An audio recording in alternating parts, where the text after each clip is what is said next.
everything's pointy.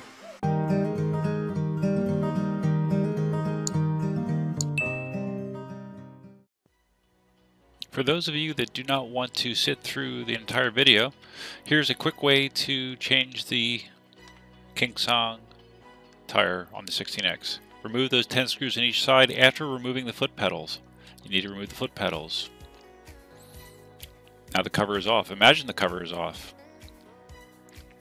Next you're going to be removing 5 bolts on each side that connect the pedal hangers. So you'll have a total of 10 bolts. After doing that, you need to disconnect the cable on both sides that come from the motor. One's a bigger cable, one's smaller. Make sure they're both disconnected. At that point, you can start sliding the wheel and tire down, moving it around the LED strips. Lift the LED strips out of the way as you bring the wheel assembly down. And yeah, that's it. Change your tire and your tube and reverse the process. Sounds easy, but if you want to see something funny, watch the rest of the video.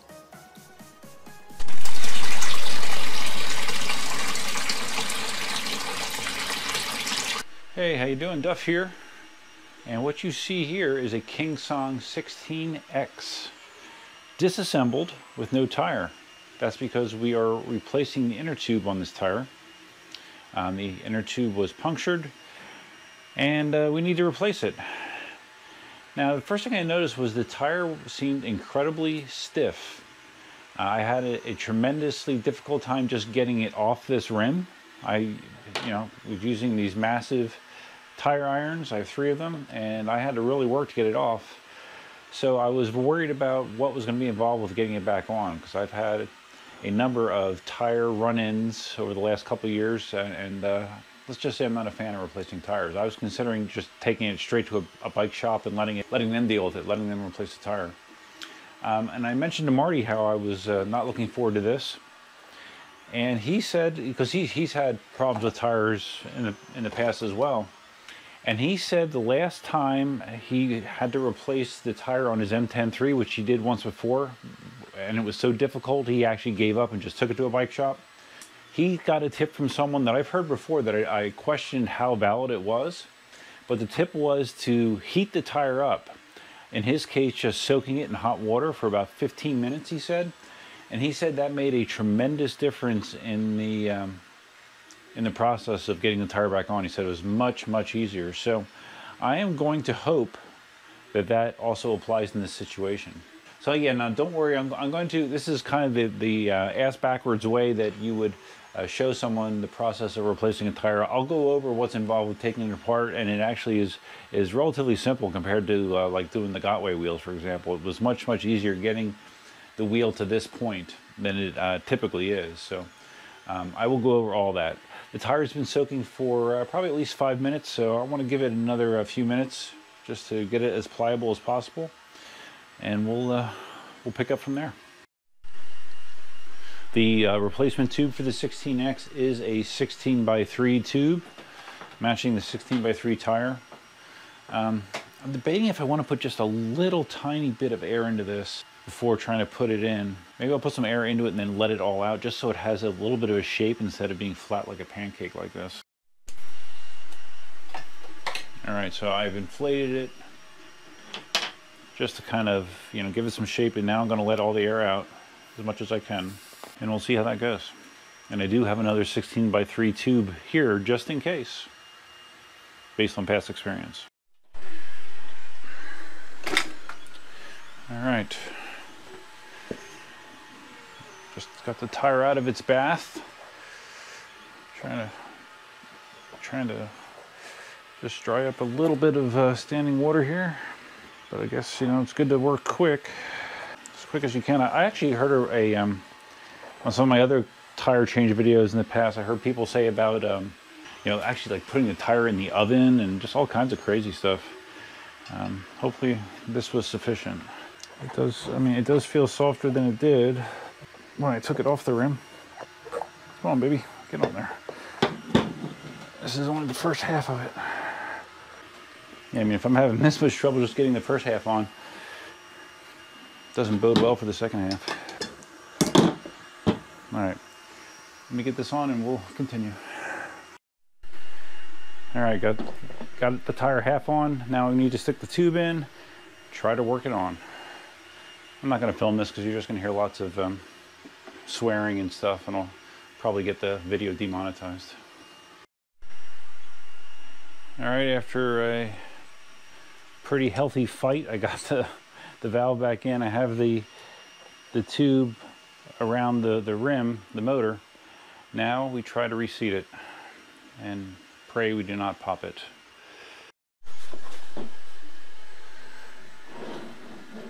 Okay, I'm going as far as I can, just using hand strength, because that is the least likely way that you're going to put a hole in the tire. I got it probably about 2/3 of the way in. Now we start utilizing some tools. All right, that's on. It's weird, the last part of it I actually got by just putting my weight into it, just twisting it. I was originally trying to use the tire irons, but really I got this last part on just by getting my weight on it and twisting the tire. So now we need to put some air in this and see what happens.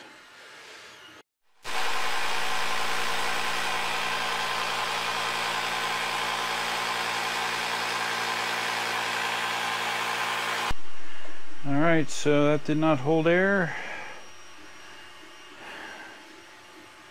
Looks like I see a little tear here. Wow, this is fantastic. Like I said, I have another one. I never have another tube to try, so I guess we'll try it. Yep, found a couple tiny little punctures. So, got another 16x3 tube. The only good thing about this situation is I think I have some better ideas of what will and will not work technique-wise. So let's try this again. All right, this time I am not pre-inflating the tube at all. I'm leaving it flat, and I'm going to try to pancake it around the outer edge of the or the inner edge of the tire, so there's less available to get pinched as I put it back on. I know after watching one of my tire change videos, Cliff Woods gave me that tip that you should always put it in totally uninflated. So here we go, Cliff, taking your advice. And as you can see here, I'm still trying to just use hands. Hands aren't sharp and pointy and shouldn't put holes in tubes, right? And I'm just kind of rotating it and keeping pressure on it with my lower body as I go. Now, unfortunately, there'll come a point, even with my my superhuman strength, that I will no longer be able to do it by hand. Okay. Oh, all right, it's back on. I use much less prying action. I use mostly hand action that time. So, God, I hope this this takes air. Let's find out. Please take air. Please.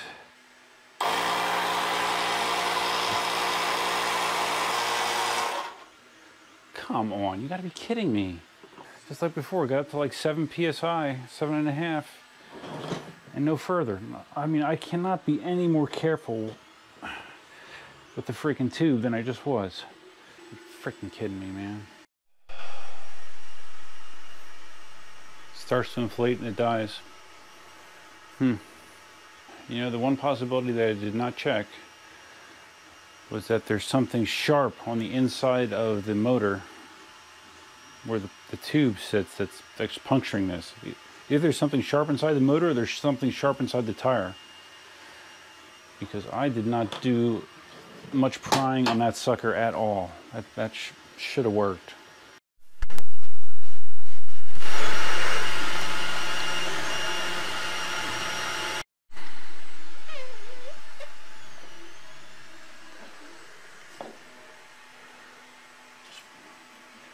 Feeling for anything pointy.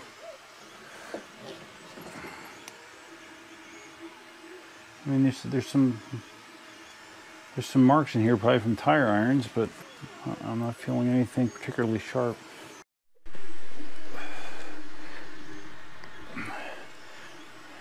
One last tube to try.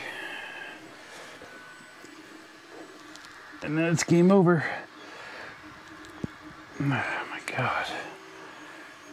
I already went to the gym today. All right. No, I did not just take a shower. This is perspiration. I just put this on the entire way just using my hands. No prying tools. Just freaking grabbed it, got my weight on it and twisted and pushed, and no prying tools whatsoever. So if this doesn't hold air, I don't know, something bad might happen.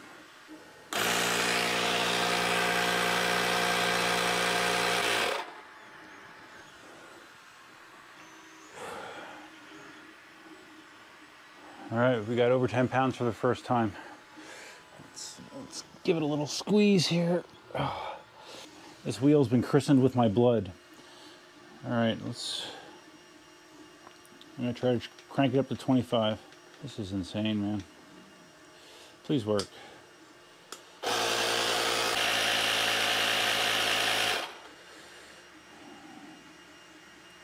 All right, it's looking favorable.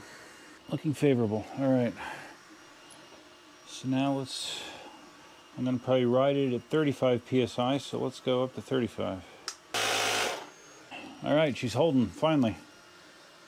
Whew. Third time's a charm, I guess, huh? Okay, so like I said, taking the wheel apart, this is a little unconventional because I already have it apart. Basically, there's 10 screws, which I'll show you when I put the sides back on. 10 screws to hold on the side, and then there's 5 screws to hold the motor in on both sides. 1, 2, 3, 4, 5, and then you disconnect the wires. Actually, you don't need all these wires disconnected, but you disconnect the 2 wires that connect to the motor. It slides right out. The only other thing you have to do is you have to take the LED strip and move it out of the way so the pedal hangers can get out from underneath there. So I'm going to slide the wheel back in. You'll get a better view of what I mean. Need to get these out of the way again. And the way you can tell which way the wheel goes in is because these connectors, they're different connectors on both sides of the motor, so you only have one connector on one side. So you know you have it right. That was just the battery flipping out. That was probably not the best technique to get the motor back in, but it's in. All right, so there you go. Let's put these 5 screws back in. Slide that LED strip back.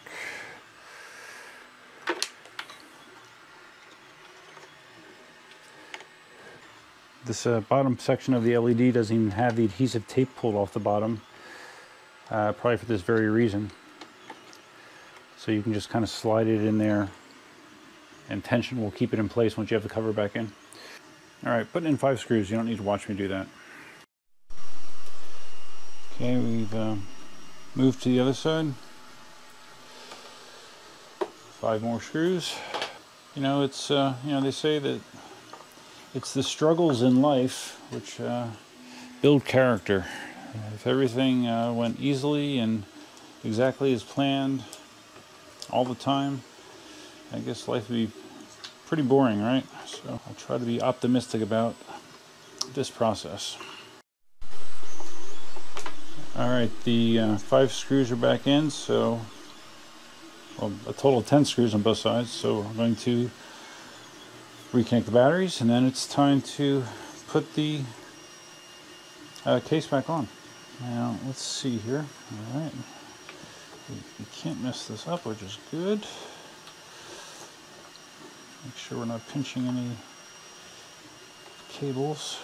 Unfortunately, I wasn't the person that took this apart originally, so I'm not quite sure how the cables were routed before. All right, we are in the process of putting this back together. I want to show you, there's 10 screws here, and I'll show you where they are. 1, 2, and you have to just peel this back and be careful. This stuff is thin. 3, 4, the hell is the other one at? 5, 6, 7, 8, 9, 10. Those are your 10 screws.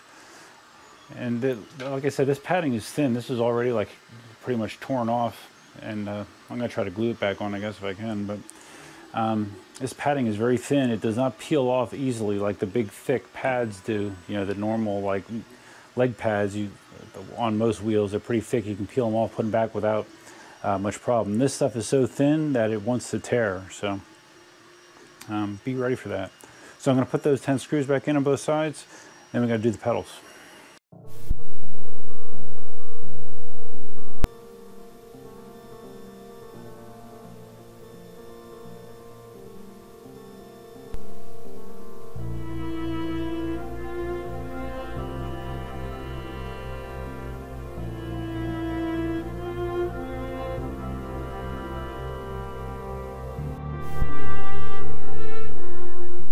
Ah, shit, almost out of juice. All right, quick ride here, just to make sure it works.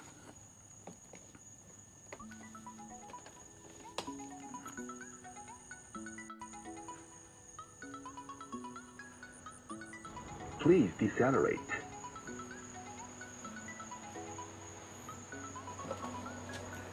All right, it works. Obviously, I think I need to have some settings adjusted, and I need to see if I can get the firmware updated on this, but it lives. So, if you're looking to change a tire on your 16X, getting the tire off is actually the easiest part, or getting the wheel or the motor out of the wheel is the easiest part. Changing the actual tire, putting the tube back in without puncturing it, not so easy, as you can tell.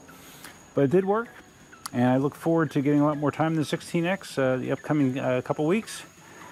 And that's all I have for you for now. If you found this video interesting, please give it a big thumbs up. If this is your first time in the channel. All right, we'll see if we can switch on the fly here with the mic. The mic just died. So if you can hear me, great. Until next time, Duff Man out. If not, bye.